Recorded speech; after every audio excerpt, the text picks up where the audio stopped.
विद्यार्थी मित्रों, आज मैं सप्तशी संकुल में आपका हार्दिक स्वागत करती हूँ।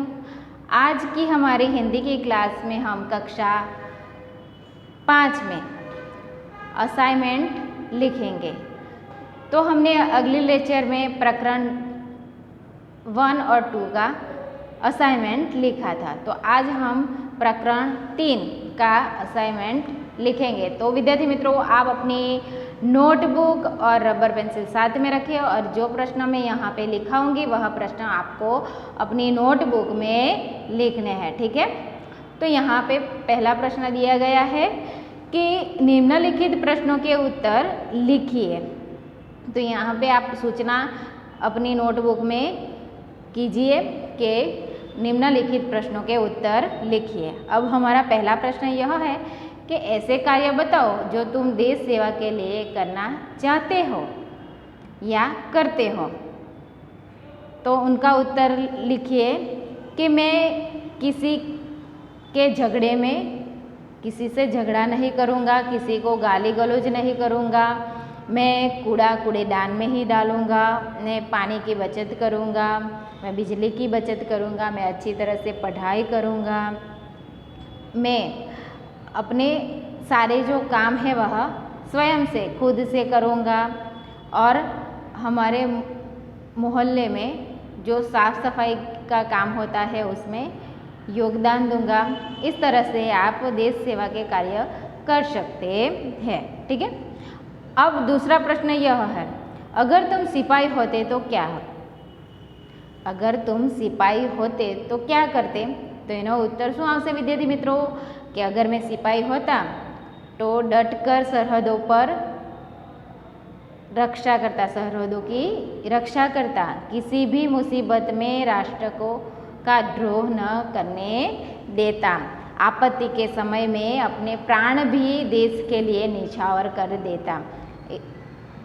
अब तीसरा प्रश्न जो है, अब लिखिए आप नोटबुक में, हम अपने राष्ट्रीय ध्वज को तिरंगा क्यों कहते हैं, इसके रंगों के अर्थ बताओ।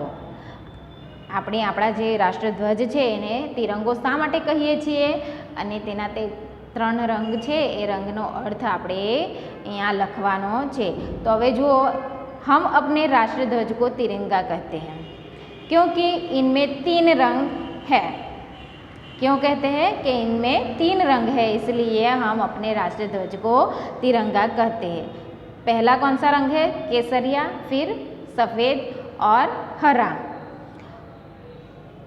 केसरिया रंग वीरता और बलिदान का है। पहला रंग जो है केसरिया वह वीरता और बलिदान का है।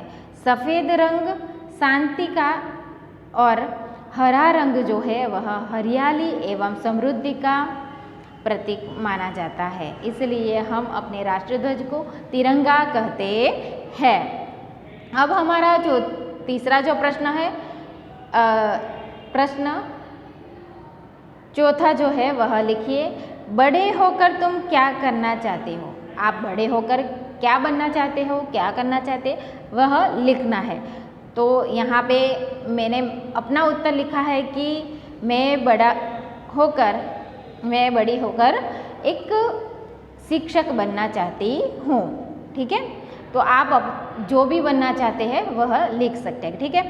अब पांचवा जो प्रश्न है वह लिखिए, बच्चा धूप में क्या बहाएगा। ये तो आप सभी को आता है कि बच्चा धूप में अपना जो पसीना है वह बहाएगा, ठीक है। अब आपके यह 5 प्रश्न के उत्तर हो गए हैं, तो आपने इस 5 प्रश्न के उत्तर जो है वह नोटबुक में लिखने हैं। अब विद्यार्थी मित्रों, हम दूसरा प्रश्न लिखेंगे। निम्नलिखित प्रश्नों के उत्तर एक एक वाक्य में लिखें। तो यहाँ पे हमको एक एक वाक्य में उत्तर देना है। तो पहला प्रश्न कौन सा है कि धूप में पसीना बहाने से क्या होगा। तो एनो जवाब શું આવશે कि धूप में पसीना बहाने से खेत जो है, उन खेत में की जो फसल है वह फसल लहलहाएगी, ठीक है। तो उसका उत्तर क्या आएगा कि धूप में पसीना बहाने से खेत में फसल लहलहाएंगे, ठीक है। अब दूसरा प्रश्न यह है कि दुनिया की आँखों का तारा कौन है। तो एनो उत्तर जो आवशे कि दुनिया की आंखों का तारा नन्हा मुन्ना राही सिपाही है। ठीक है। अब तीसरा प्रश्न है कि नन्हा राही सबको क्या सिखाएगा? तो एनो जवाब શું આવશે કે નન્હા રાહી सबको प्यार भरा व्यवहार सिखाएगा। ठीक है। अब चौथा प्रश्न है ये लखो, नन्हा राही रास्ते पे कैसे चलेगा? तो विद्यार्थी मित्रों, आपने यह कविता जो है वह मैंने आपको पढ़ाई भी है, आपको वह सिखाई भी है कि तो आपको यह जो कविता है वो आती भी है। तो नन्हा राही रास्ते पे कैसे चलता है? Very good. नन्हा राही रास्ते पर निडर होकर सीना तान कर चलता है। ठीक है। अब हमारा प्रश्न 5 जो है वह हम लिखेंगे, देश का सिपाही कौन है? तो देश का सिपाही नन्हा बालक है। ठीक है। अब प्रश्न 6, नन्हा राही दुनिया में क्या गिरने नहीं देगा? ये बधाने ज आवड़े छे।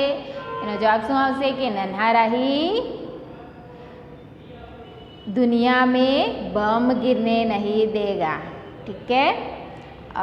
अब हम 7वां जो प्रश्न है वह लिखेंगे, नन्हा राही धूप में क्या बहाएगा? तो एनो उत्तर શું આવશે? नन्हा राही धूप में पसीना बहाएगा। ठीक है। આગળનો પ્રશ્ન છે 8મો, नन्हा राही कहाँ दम लेगा? तो नन्हा राही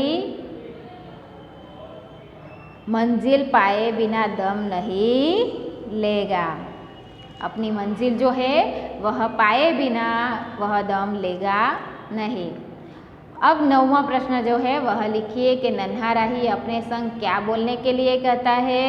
तेनो जवाब શું આવશે कि नन्हा राही अपने संग जय हिंद बोलने के लिए कहता है। 10मो जवाब છે, 10મો જે सवाल છે એ લખો નોટબુકની અંદર વિદ્યાર્થી મિત્રો કે ધરતી पर कौन जन्म नहीं लेगा? એનો જવાબ શું આવશે? धरती पर पापी जन्म नहीं लेगा।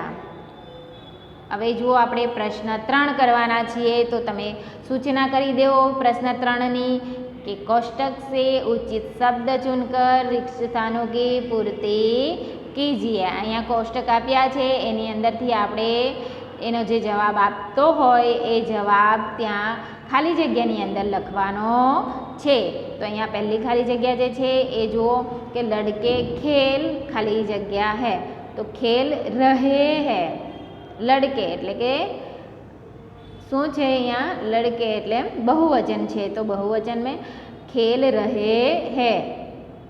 હવે અહીંયા જુઓ બીજો ખાલી જગ્યા, ખાલી જગ્યા ક્રિકેટ ખેલતા હું, તો શું આવશે એનો જવાબ? मैं क्रिकेट खेलता हूँ। ત્રીજી ખાલી જગ્યા જુઓ, आप कहाँ जा रहे हैं? है जो બીજા પહેલા નંબરનો જે હે છે એ આવશે। હવે જુઓ ચોથી ખાલી જગ્યા, हम खाली जगह है, तो हम पढ़ते हैं।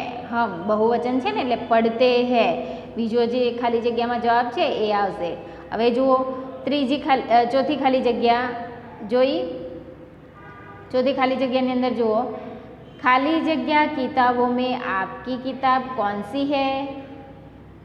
तो એનો ઉત્તર શું આવશે ખાલી જગ્યાની અંદર? જુઓ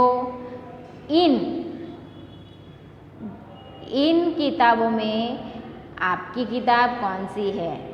હવે જો છઠ્ઠો પ્રશ્ન, नन्हा राही हूँ देश का खाली जगह हूँ, શું આવશે?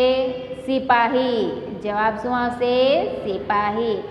7મી ખાલી જગ્યા જુઓ, खाली जगह से पहले न लूँगा दम, तो શું આવશે? આપણે આગળ પ્રશ્નમાં પણ જોઈ ગયા છીએ એટલે તમને બધાને આવડવું જ જોઈએ।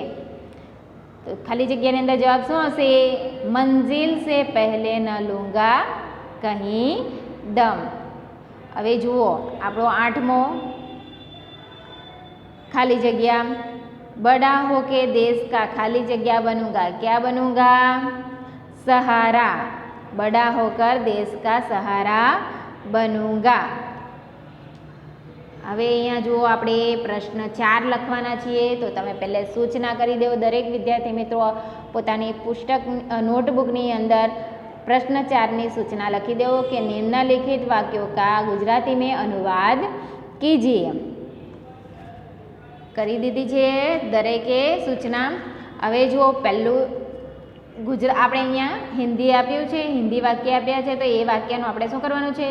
ગુજરાતી કરવાનું છે, બરાબર છે।